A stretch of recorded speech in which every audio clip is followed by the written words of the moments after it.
রমজান মাসে আল্লাহ আমাদের সকলের গুনাহ খাতা মাফ করে দিক। আমরা সকলেই মন খুলে বলেন তো চাই কি চাই না?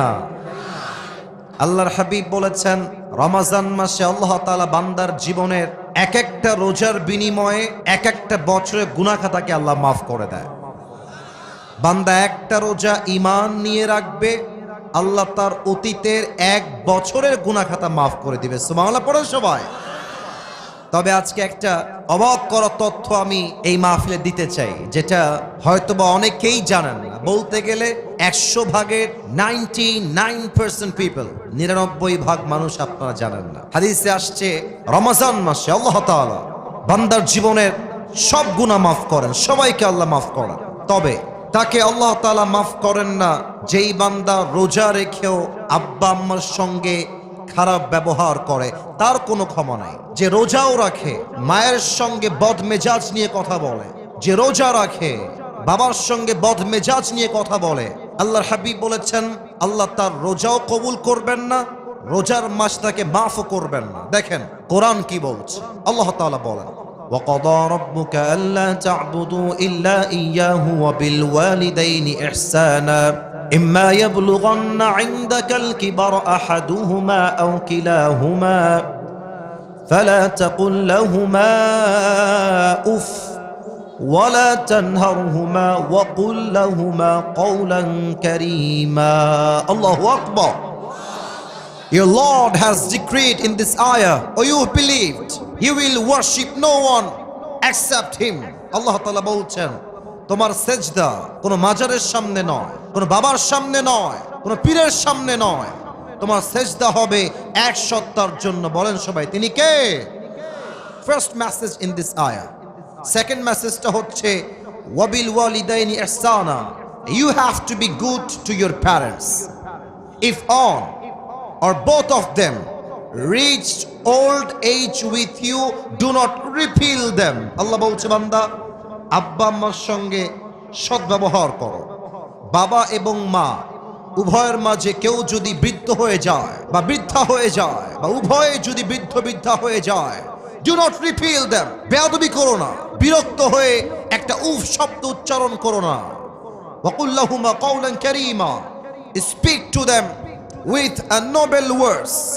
বিনয়ের ডানা বিছিয়ে নরম ভাষায় কথা বলো, বিনয়ের সাথে কথা বলো। Be humble to your parents. ভালো করে কথা বলো। তোমার রোজা এবং তোমার ইবাদত কবুল করবে একজন। আওয়াজ দিয়ে বলেন সবাই তিনি কে? না, এটা দিনাজপুরের সাউন্ড হয় নাই। আরে দিনাজপুরের সন্তান তো আওয়াজ দেয় কাপুরুষের মতো নয়, বীর পুরুষের মতো এর আওয়াজ দিয়ে কথা বলে। বলেন সবাই তিনি কে? অতএব অনেক যুবক আজকের মাহফিলে এসেছো, অনেক যুবক বাপ মাকে মাইনাস করে ফেলো জাস্ট একটা গার্লফ্রেন্ডের পাল্লায় পড়ে। গার্লফ্রেন্ড যাবে আসবে, মাথায় রাখবা গার্লফ্রেন্ড তোমার আপন নয়। তোমার বউ তোমার খুব বেশি একটা আপন মাঝে মাঝে নয়, বরং তোমার সবচেয়ে কাছের আপন মানুষও তোমার মা এবং তোমার বাবা। ঠিক কিনা বলো? বিপদে পড়লে বোঝা যায়, বিপদে পড়লে বোঝা যায় বাপ মায়ের মতো আপন দুনিয়াতে আর সেকেন্ড কেউ হতে পারে না। ঠিক কিনা বলে? অতএব আমি মনে করি আমার যেই মা আমাকে 10 মাস 10 দিন গর্ভে ধারণ করেছেন, আমাকে পালন করেছেন, এমন মায়ের সঙ্গে যেই সন্তান খারাপ ব্যবহার করবে সেই সন্তান কখনো সুসন্তান হতে পারে না, সে কুলাঙ্গার সন্তান হতে পারে। ঠিক কিনা বলে? যে মায়া মায় গর্ভে ধরে মায়ার জালে বন্দি রেখে করেছে পালন, হে প্রভু তুমিও তারে তোমার আরশ ছায়া নিরে করিও লালন, মাকে করিও লালন। পড়েন সবাই আমিন। তাহলে 1 number, don't misbehave with your parents. যারা যারা আব্বা আম্মার সঙ্গে খারাপ ব্যবহার করেছো, এদিকে তাকাও সবাই, এদিকে তাকাও, দাঁড়িয়ে থাকার এদিকে তাকাও। আজকে আব্বা আম্মার কাছে গিয়ে সবাই মাফ চেয়ে নেবেন, আমিও মাফ চেয়ে নেব যে মা অনেক অন্যায় হয়ে গেছে, ভুল বুঝে তোমাকে অন্যায় করে ফেলেছি, বাজে কথা বলে ফেলেছি, সামনে রমাজান আসছে, মা ও আব্বা তুমি আমারে মাফ করে দাও। বলেন সবাই আমিন। এক নাম্বার, আব্বা আম্মার সাথে খারাপ ব্যবহার করা যাবে না। দুই নাম্বার, যে ব্যক্তির রোজা আল্লাহ তাআলা কবুল করেন না এবং তাকে আল্লাহ তাআলা মাফ করেন না, সে হচ্ছে মুদমিনু খামরিন, যে নেশাখোর, যে মদ খায়।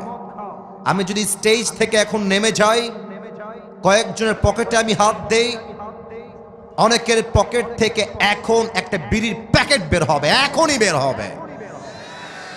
আবার মাহফিল শেষ করে যাওয়ার সময় এপাত দিয়ে যাবে, বিড়ি টানতে টানতে বাসায় যাবে। হাদিস শোনেন, ডানে আওয়াজ না, একদম চুপচাপ, ওই কন্ট্রোল করো। ভলান্টিয়ার্স গো ব্যাক, ওদিকে যাও, পিচ্ছি থেকে কন্ট্রোল করবা। এদিকে সবাই লুক এট মাই ফেস, এদিকে ভাই, ওদিকে কিছু নাই, এদিকে। হাদিস শোনেন, ইদা শারিবাল খামর ফাজলিদুহু, আল্লাহর হাবিব বলেছেন যদি কেউ মদ পান করে ফ্লগ হিম, তাকে ব্যাট দিয়ে আঘাত করো। If he becomes intoxicated again, fajliduhu, flog him again. আল্লাহর হাবিব বলেছেন যদি আবার সে মদ পান করে আবার ব্যত্রাঘাত করো, যদি আবার করে আবার ব্যত্রাঘাত করো, যদি সে চারবার এসে আবার মদ পান করে ফadribu উনকাহু, behead him. আল্লাহর হাবিব বলেছেন যে চারবার মদ পান করবে তাকে এক কোপ দিয়ে তার কল্লা আলাদা করে দাও। আল্লাহু আকবার, কি কড়া বিধান শাস্তির। অতএব রমজান মাসে আমরা তওবা করছি, বিড়ি, সিগারেট, মদ এবং নেশাগ্রস্ত কোনো জিনিস আমরা মুখে নিব না। রাজি আছেন তো সবাই ইনশাআল্লাহ? একটু হাত তুলে বলেন সবাই ইনশাআল্লাহ। 3 নাম্বার রোগটা বলবো, এটা বড্ড মারাত্মক রোগ।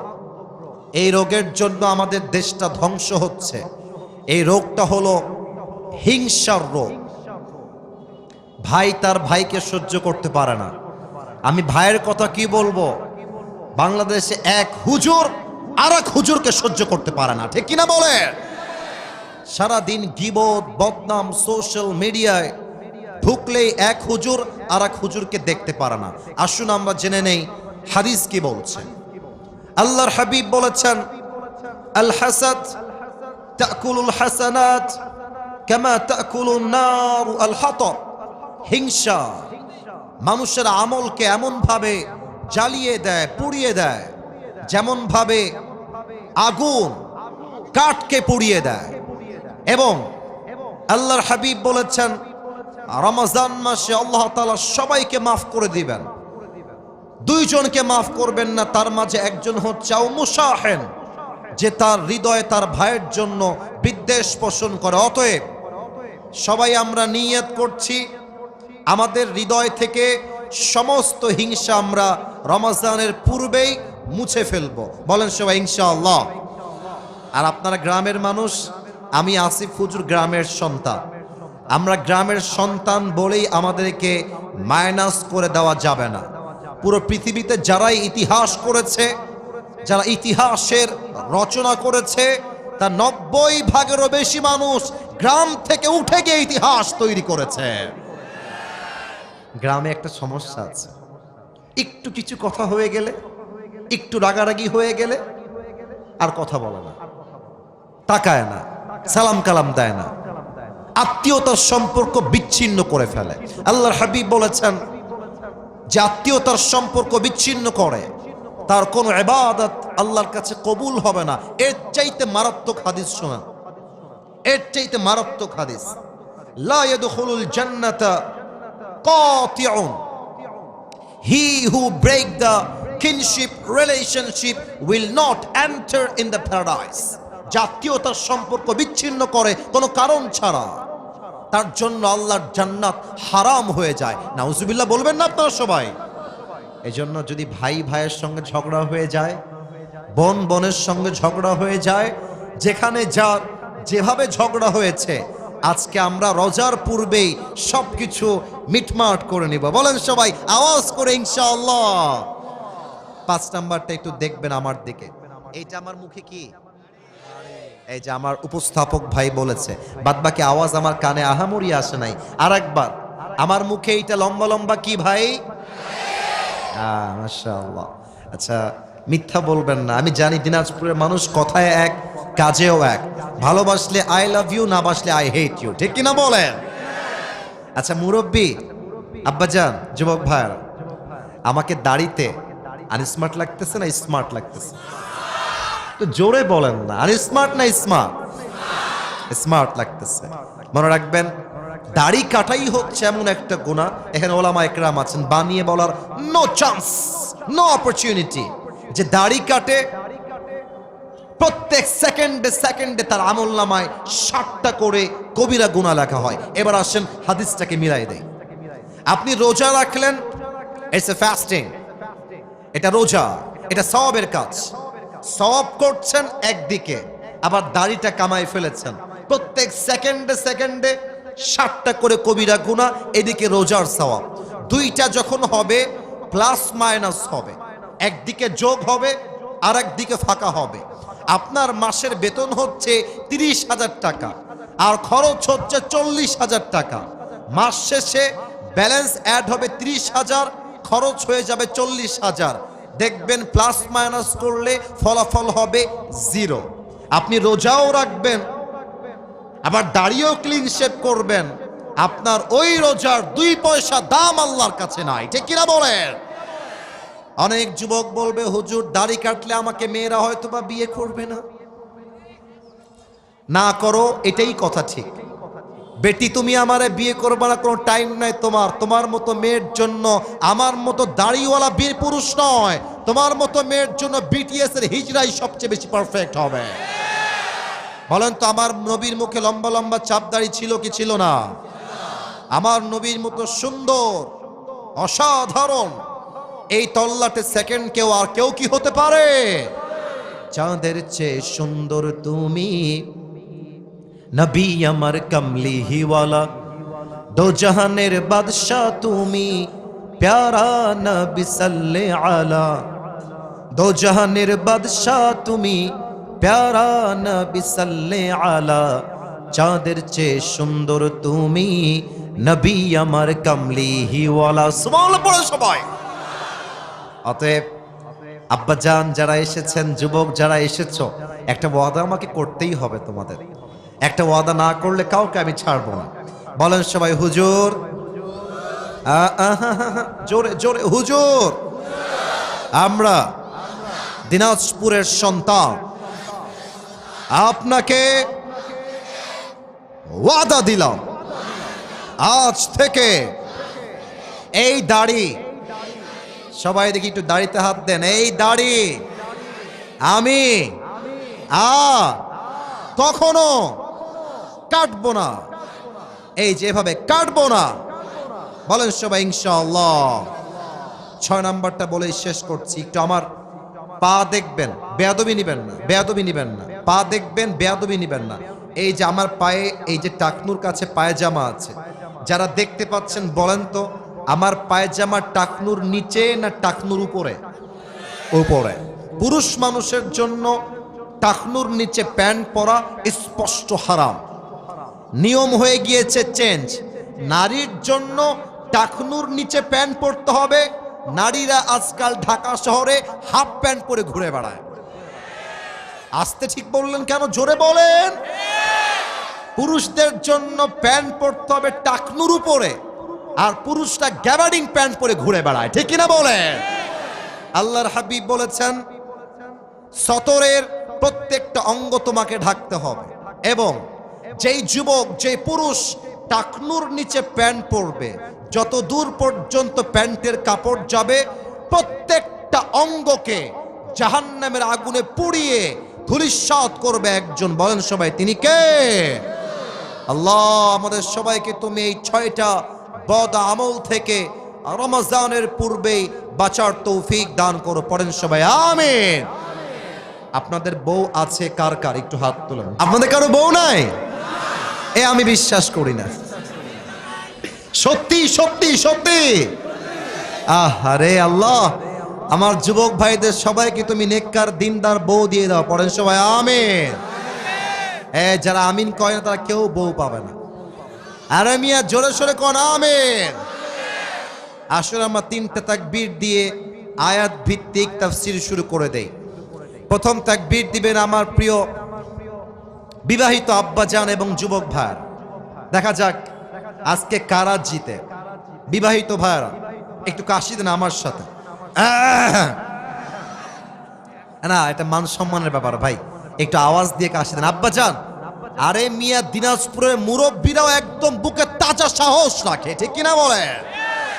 আব্বাজান আপনারা সবাই এবং বিবাহিত যারা সবাই একটা কাশি দিয়ে গলাটাকে একটু শক্তিশালী করেন। হ্যাঁ মাশাআল্লাহ। দেখা যাক সিঙ্গেলরা জিতে না বিবাহিতরা জিতে তাকবীর দিয়ে। বিবাহিত ভাইরা রেডি হয়ে যান। নারায়ে তাকবীর।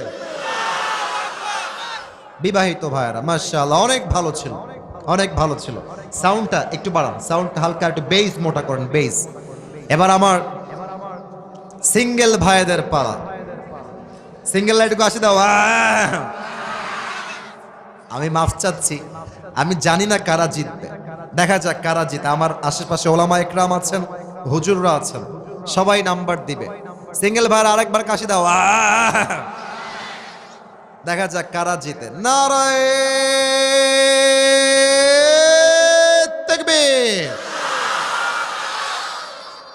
বিবাহিত ভাইরা আমাকে মাফ করে দিয়েন। আমার বিবাহিত ভাইরা আজকে ফেল করেছেন, সিঙ্গেল ভাইরা আজকের মাহফিলে পাস করেছে, ঠিক কিনা বলেন? আচ্ছা, এবার আর কোনো ভাগাভাগি নাই। এবার আমরা সবাই মিলে তাকবীর দিব। এমন জোরে তাকবীর দিবেন যে আমি স্টেজ ভেঙে উল্টে নিচের দিকে পড়ে যাব। আচ্ছা, সবাই একটা কাশি দেন। নারায়ে তাকবীর। আল কোরআনের আলো, আল হাদিসের আলো, কোরআন হাদিস যেখানে, আলেম ওলামা যেখানে, দিনাজপুরবাসী যেখানে, ওয়াল্লাহি আপনাদের স্লোগানের সাউন্ড প্রমাণ করেছে আমার সামনে একটাও বিড়ালের বাচ্চা নয়, সব সিংহের বাচ্চাগুলো আমার সামনে বসে আছে, দাঁড়িয়ে আছে, ঠিক কিনা? আল্লাহ স্লোগানকে কবুল করুক, পড়েন সবাই আমিন। আমি কোরআন থেকে একটি আয়াত তেলাওয়াত করেছি। সেই আয়াত নিয়ে আমি মাগরিবের আজান পর্যন্ত as much as I can আমার জায়গা থেকে আমি সর্বোচ্চ চেষ্টা করব কিছু তাফসীর পেশ করার জন্য। আমি যে আয়াত তেলাওয়াত করেছি আয়াতটি আমি আবার রিপিট করার চেষ্টা করছি। আউযু বিল্লাহি মিনাশ শাইতানির রাজীম। বিসমিল্লাহির রহমানির রহিম। يا أيها الذين آمنوا كتب عليكم الصيام كما كتب على الذين من قبلكم لعلكم تتقون. Allahu Akbar. Allah says in this ayah, O you believed, O you who believed, the fasting, it has been made obligatory upon all the believers, all the Muslims. Allah Ta'ala বলছেন রমজানের প্রত্যেকটা রোজাকে আমি আল্লাহ তাআলা ইমানদারদের জন্য ফরজ করে দিয়েছি as it was before, যেমন এটা আগেও ফরজ ছিল।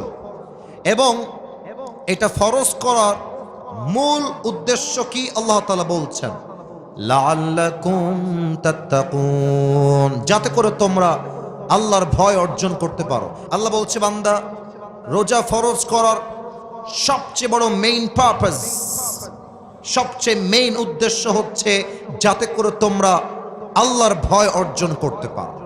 আল্লাহর ভয় এটাকে আরবিক ভাষায় বলা হয় তাকওয়া। আমরা আজকে জানবো রমজানের মেইন উদ্দেশ্য কি এবং সে উদ্দেশ্য অর্জন হবে কেমনে এবং এই আয়াতের কি ব্যাখ্যা হতে পারে। পুরো সময় জুড়ে আমরা এই আয়াত থেকে তাফসীর শুনবো। আসুন আমরা তাফসীরে ফিরে যাই। আচ্ছা বলেন তো, রমজানের রোজা এটা কি সুন্নত, ওয়াজিব না ফরজ? আওয়াজটা কমে গেলে তো হবে না। সুন্নত, ওয়াজিব, নফল না ফরজ? ফরজ।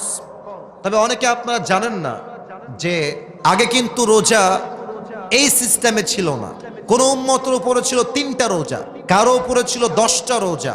আমাদের কাছে সিস্টেম হচ্ছে না খেয়ে থাকা। তবে আগে এমনও বিধান ছিল যে রোজা মানে না খেয়ে থাকা নয়, রোজা মানে কথা না বলা। যেমন মারিয়াম আলাইহিস সালাতু ওয়াস সালাম বলেছিলেন, ইন্নী নাযারতু লির-রহমানি সাওমা ফালান উকাল্লিমাল ইয়াওমা ইনসিয়্যা। উনি বলছেন, আমি আল্লাহর নামে রোজা রেখেছি, মান্নত করেছি, অতএব আজকে আমি কারোর সাথে কোনো কথা বলবো না। তখনকার সময়ে কথা না বলাই ছিল একটা রোজা। এখন রমজানের রোজা হচ্ছে একটা ফরজ প্রভিশন, ফরজ বিধান। আল্লাহ বলছে প্রত্যেকটা রোজার বিনিময়ে তোমাকে একটা গুণ অর্জন করতে হবে, গুণটার নাম হলো তাকওয়া। আচ্ছা, তাকওয়া মানে কি? ব্যাখ্যা শুনবেন। আপনাদের ওই যে পেছনে আমি দেখতে পাচ্ছি অনেক জঙ্গল আছে, এই যে এদিকে আমার দিকে তাকান। ওদিকে যখন আসলাম, চতুর্পাশে গাছ গাছালি সবুজ শ্যামল দিয়ে ঘেরা। আচ্ছা, দিনাজপুরের বিরলের ভার, আপনি যদি একটা জঙ্গলে যান, মনে করেন আফ্রিকার জঙ্গল মনে করেন, অথবা ভাবেন আমাদের খুলনার সাতক্ষীরার সুন্দরবন। সুন্দরবনের নাম তো শুনছেন সবাই আপনারা নাকি? কথা কনা শুনছেন তো সবাই আপনারা নাকি? আচ্ছা, সুন্দরবনে আপনি হাঁটতেছেন রাস্তা দিয়ে। আচ্ছা বলেন তো, বুঝে থাকলে রাস্তায় কি শুধু রাস্তাই থাকে, না বাগানের রাস্তায় কাটাও থাকে? কাটাও থাকে, সাপ থাকে, বিচ্ছু থাকে, অনেক কিছুই থাকে। আপনি যখন বাগান দিয়ে হাঁটবেন, জঙ্গল দিয়ে হাঁটবেন, আপনি খুব সাবধানে হাঁটবেন। কেমন করে হাঁটবেন? আপনি জুতা পরবেন, হাতে একটা লাঠি রাখবেন, যেন সাপ অ্যাটাক করলে আপনি অ্যাটাককে ডিফেন্স করতে পারেন। এটাই হচ্ছে তাকওয়া। হাদিস থেকে বলছি, উবাই ইবনে কাব রাদিয়াল্লাহু তাআলা আনহু কে ওমর ফারুক রাদিয়াল্লাহু তাআলা আনহু ডাক দিয়ে বললেন, হে উবাই ইবনে কাব, মা তারিফুত তাকওয়া? হে উবাই, আমাকে একটু বলো তো তাকওয়া কাকে বলে? উনি বললেন, ইয়া আমিরুল মুসলিমিন, আপনি কি কখনো কাঁটাযুক্ত রাস্তায় হেঁটেছেন? বলছি, ইয়েস, আমি হেঁটেছি। কেমনে হেঁটেছেন? বলছেন, আমি জুতা পরেছি, বুটের জুতা, যাতে কাঁটা আমার ভেতরে ঢুকে না যায়। হাতে আমি লাঠি রেখেছি, যাতে সাপ বিচ্ছু অ্যাটাক করলে আমি ডিফেন্স করতে পারি। উবাই ইবনে কাব বলছেন, that is the definition of তাকওয়া, এটাই হলো তাকওয়া। তো ওমরে ফারুক বলছে, কি বললেন? এইটা তাকওয়া কেমনে হয়? আমি তো সংখ্যা বুঝলাম না, একটু বুঝায় বলেন।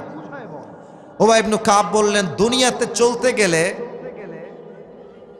একদিকে আছে হালাল, আমার কথা বুঝে থাকলে উত্তর দেন, একদিকে আছে, সবাইকে বলতে হবে, একজনও মাইনাস হওয়া যাবে না, একদিকে আছে, আর একদিকে আছে হারাম। বলেন সবাই, একদিকে হালাল আর একদিকে।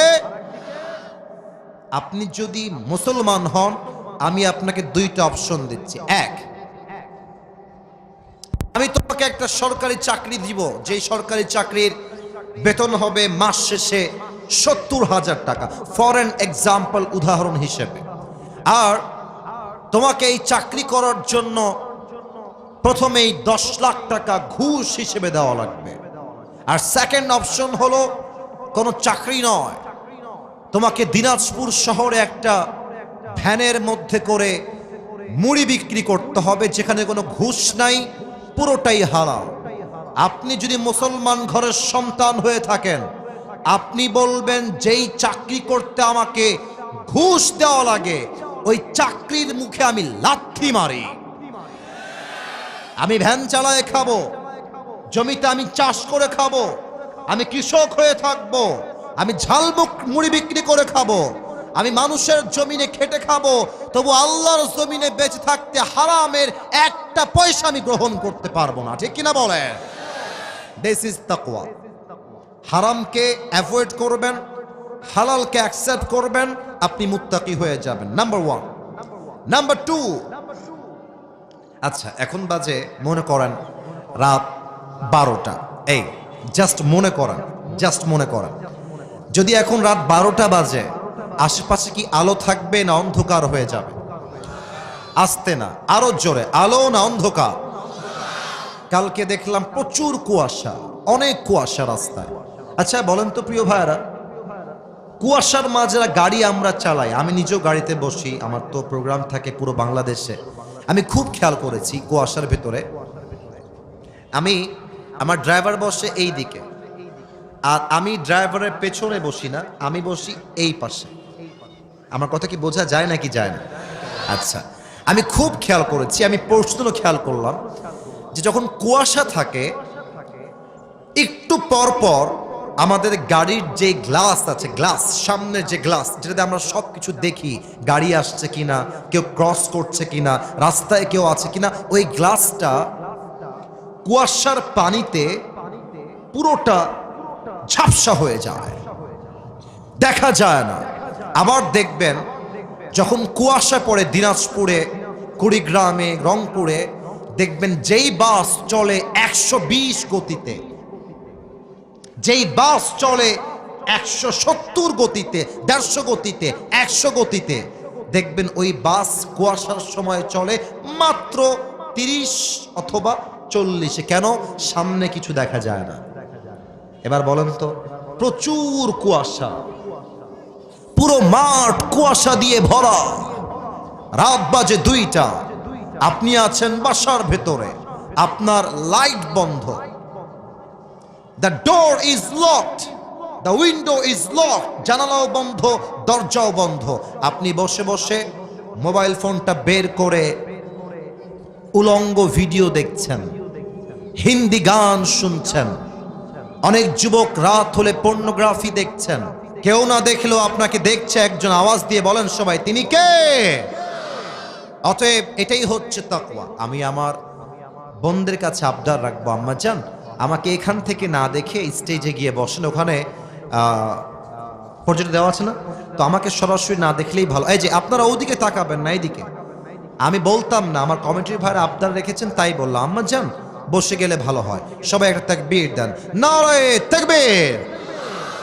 অতএব কেউ না দেখলেও দেখে একজন আওয়াজ দিয়ে বলেন সবাই, তিনি কে?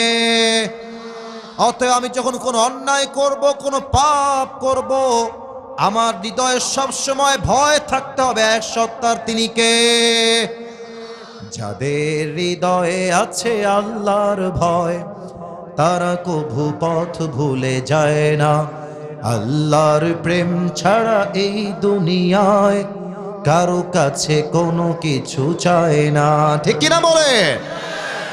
রাতের আধারে যারা সিজদাতে রয়, দু চোখের অশ্রুতে নদী যেন বয়, ছলনার হাত ছানি যতই আসুক, ছলনার হাত ছানি যতই আসুক, পেছনে ফিরেও সে তাকায় না।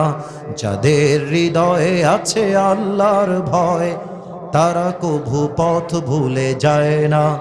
আল্লাহর প্রেম ছাড়া এই দুনিয়ায় কারো কাছে কোনো কিছু চায় না, ঠিক কিনা বলেন? এবার আসুন কিছু ঘটনা শেয়ার করি হাদিস থেকে। আচ্ছা, আমরা যেই দেশে এখন বসবাস করছি, দেশটা কি পরাধীন না স্বাধীন? ভয় পাচ্ছেন? ভয় পাচ্ছেন কেন? পরাধীন না স্বাধীন?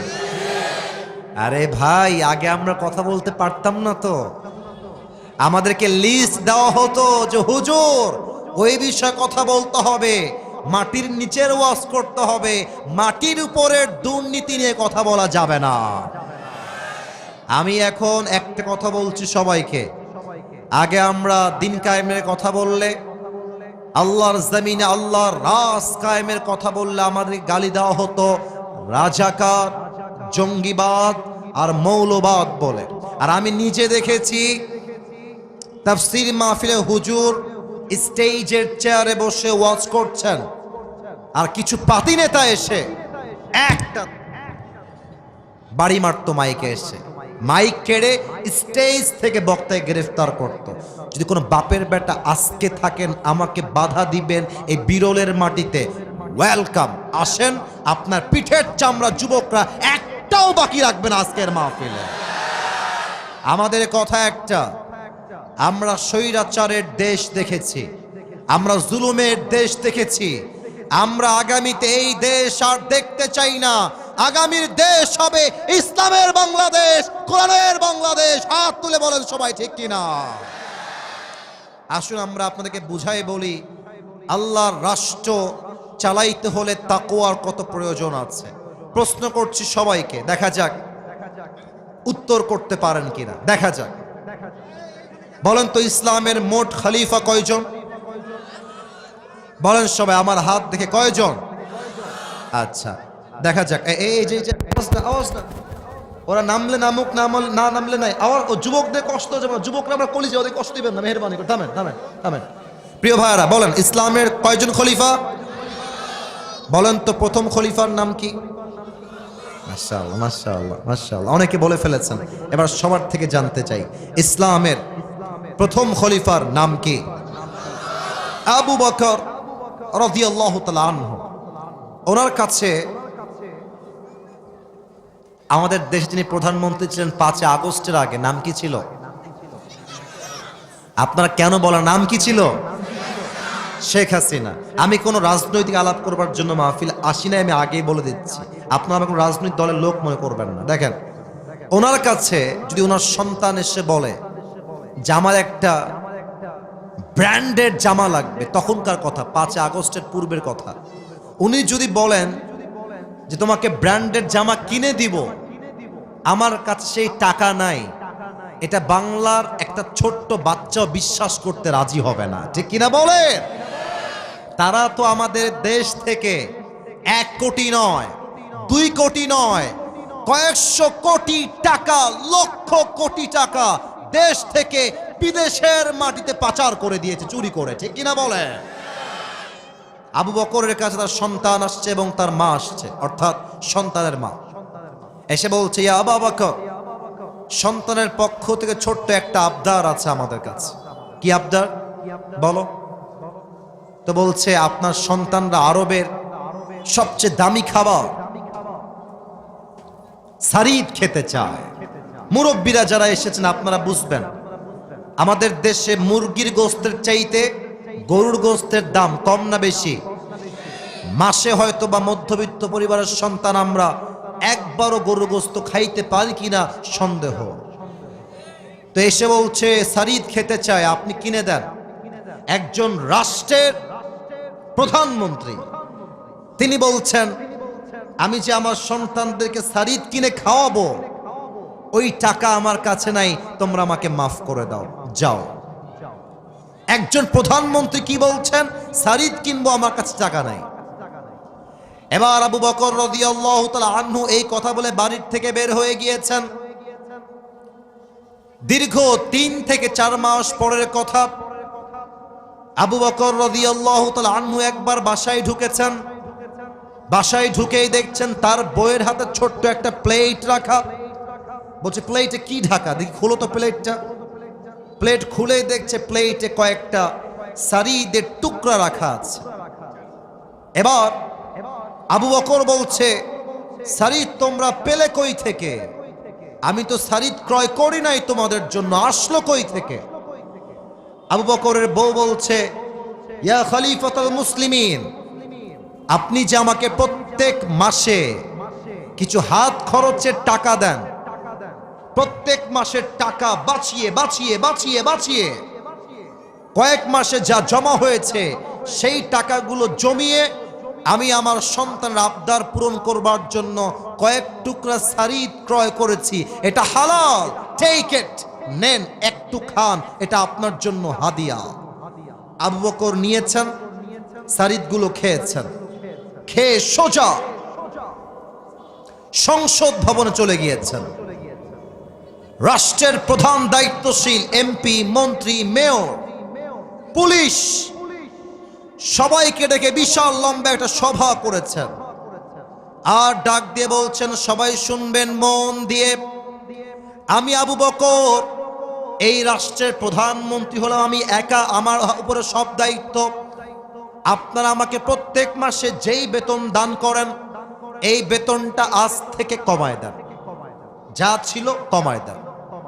তো একজন বলছে, আবু বকর কমাবেন কেন? বেতন তো আরো বাড়বে দিন দিন, কমাবেন কেন? আবু বকর ডাক দিয়ে বলছে, শোনো, আমার প্রত্যেক মাসের বেতন থেকে টাকা বাঁচিয়ে আমার বউ আমার জন্য, সন্তানের জন্য শাড়ি ক্রয় করেছে। এর দ্বারা প্রমাণ হয়ে গিয়েছে যে আমার সংসার এর চাইতে কম টাকায় চলবে। তোমরা কমিয়ে দাও, যদি না কমাও কিয়ামতের দিন আমাকে এটার জন্য পাকড়াও করবে। একজন আওয়াজ দিয়ে বলেন সবাই, তিনি কে? জাস্ট কয়েকটা টাকা বেতন কমিয়ে দিয়েছেন। এমন ভয় যদি আমার রাষ্ট্রের প্রত্যেকটা দায়িত্বশীল ব্যক্তিবর্গের মাঝে ঢুকে যায়, আগামীর বাংলাদেশ দুর্নীতিমুক্ত বাংলাদেশ হয়ে যাবে। ঠিক কিনা বলেন?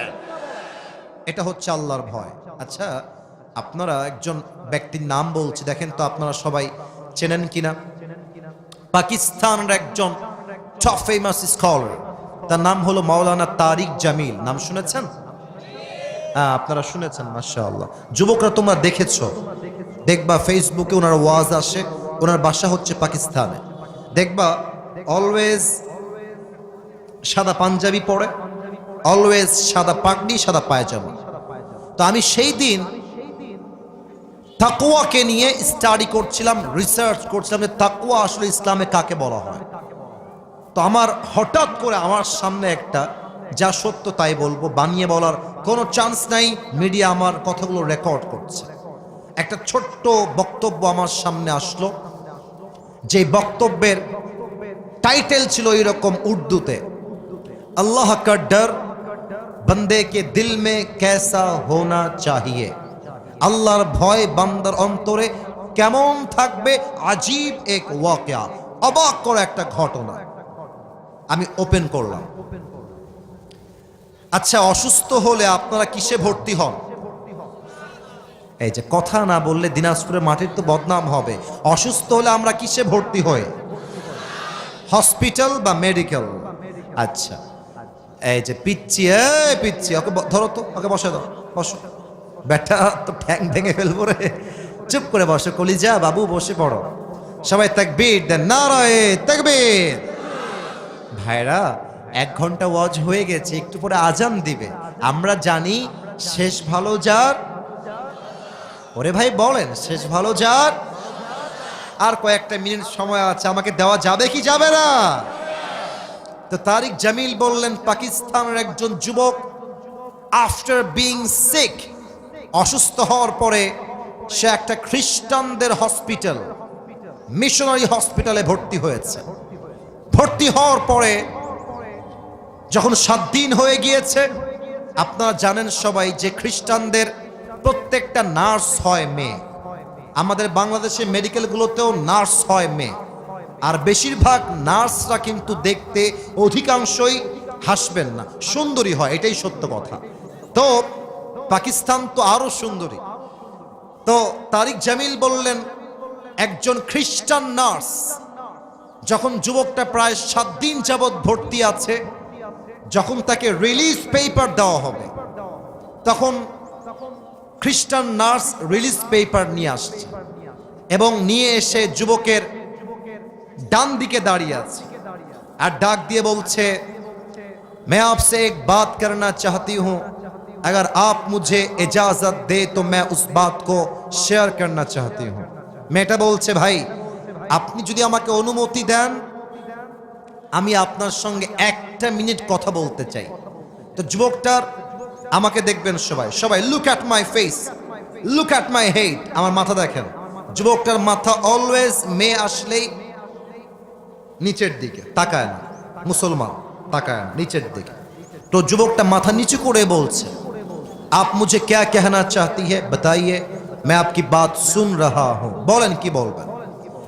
তো মেয়েটা হচ্ছে খ্রিস্টান, যুবকটা হচ্ছে মুসলমান।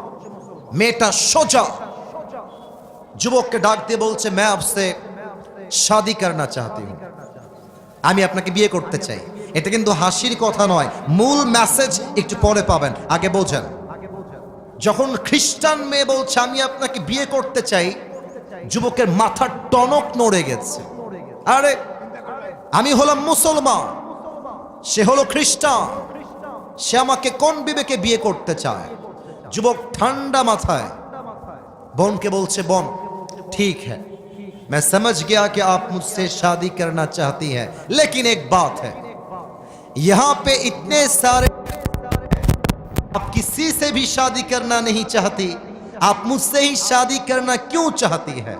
अरे বোন, ছেলের তো অভাব নাই, কত পেশেন্ট, কত যুবক, কত ডাক্তার এই মেডিকেলে বসে আছে, সবাইকে বাদ দিয়ে आप मुझे ही क्यों शादी करना चाहती है, আপনি আমাকে কেন বিয়ে করবেন? তো তারিক জামিল বললেন, যুবকের প্রশ্নের পরে নারীটা ডাক দিয়ে বলছে, मैं आपसे शादी करना चाहती हूं, इसका एक बहुत बड़ा रीजन है मेरे पास, একটা বিশেষ কারণে আমি আপনাকে বিয়ে করতে চাই। বলছে, বলেন কি কারণ, আমি শুনতে চাই। মেয়েটা বলল, এখানে যত নার্স আছে সমস্ত নার্সের মাঝে সবাই জানে I am the most beautiful lady, আমার মতো সুন্দরী নার্স এই পুরো মেডিকেলে সেকেন্ড আর কেউ নাই। আমি যখনই পেশেন্টদের রুমে যাই চেক আপ করার জন্য, টেস্ট করার জন্য, দেখার জন্য, আমি যখনই রুমে এন্ট্রি নেই हर कोई मुझे ऐसे ऐसे ऐसे ऐसे घूम के देखता है कि कौन आया है। সব যুবক আমার দিকে তাকায় থাকে ফেল ফেল করে, সবাই আমার রূপের প্রশংসা করে।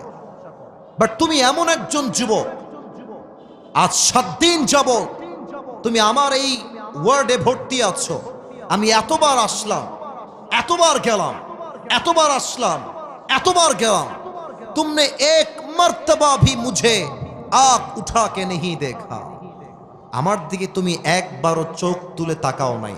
আমি ভাবলাম সবাই তাকায়, এই যুবকটা কেন তাকায় না? আমি জানার জন্য গেলাম একজন ব্যক্তির কাছে, বললাম যে हर कोई मुझे देखता है लेकिन ये मुसलमान लड़का मुझ पर आंख उठा के भी नहीं देखता, इसका वजह क्या है, কারণ কি, আমাকে দেখে না কেন? আমাকে ডাক দিয়ে তিনি বললেন, প্রিয় বোন শোনো, মুসলমান যুবকদের জন্য গায়রে মাহরাম নারীর দিকে তাকিয়ে থাকা হারাম। তো সেই যুবক চাইলে তোমাকে দেখতে পারে, চোখের মজা নিতে পারে, বাট ওই যুবক জানে যখন সে তোমাকে তাকিয়ে দেখে চোখের মজা নিবে, আত্মার মজা নিবে, দেহের মজা নিবে, ওকে কেউ না দেখলেও দেখবে একজন। আওয়াজ দিয়ে বলেন সবাই, তিনি কে? আমি এই কথা শুনে আমি তোমার জন্য পাগল হয়ে গেছি। আমি ভেবেছি জো লড়কা, এই কথা খুব ভালো করে শুনবেন আব্বা জান, যুবক ভাইরা একটু বোঝেন মেয়ে কি বলছে দেখেন। जो लड़का अल्लाह से इतना वफादार हो सकता है वो लड़का अपनी बीवी से कितना वफादार होगा। আরে যেই যুবকটা আল্লাহকে এই পরিমাণ ভালোবাসতে পারে, ও তোর বউয়ের জন্য জীবনটাকে বিসর্জন দিয়ে দিবে, ঠিক কিনা বলেন? এই জন্য আমি তোমাকে বিয়ে করতে চাই, তুমি কি রাজি আছো কিনা? এবার যুবকটা বলছে, अगर आप मुझसे शादी करना चाहती है तो एक शर्त है मेरे पास, अगर आप शर्त को कबूल कर ले तो मैं आपसे शादी करूंगा। শর্ত আছে একটা, বলেন কি শর্ত? মেয়েটাকে যুবক বলছে, अगर आप कलमा पढ़ के मुसलमान हो जाए तो मैं आपसे शादी करूंगा। মেয়ে বলছে, আমি রাজি আছি, নট আ বিগ ডিল। ওলামা একরাম নিয়ে আসেন, আলেম এসেছে, কালেমা পড়িয়েছে, মেয়েটা মুসলমান হয়েছে এবং ওই মেডিকেলে মুসলমান হয়ে দুইজনের সঙ্গে দুজনে বিয়ে হয়ে গিয়েছে। সুবহানাল্লাহ। আমি একটা কথা ওয়াল্লাহি আল্লাহর কসম করে বলছি, বানিয়ে বলি নাই, যা শুনেছি তা বললাম। মেসেজ একটাই, বিয়ের সময় আসলে অনেক মেয়েরা টাকা পয়সা বাদ দিয়ে বুইড়া টাকলার সঙ্গে বিয়ের পিড়িতে বসে যায়।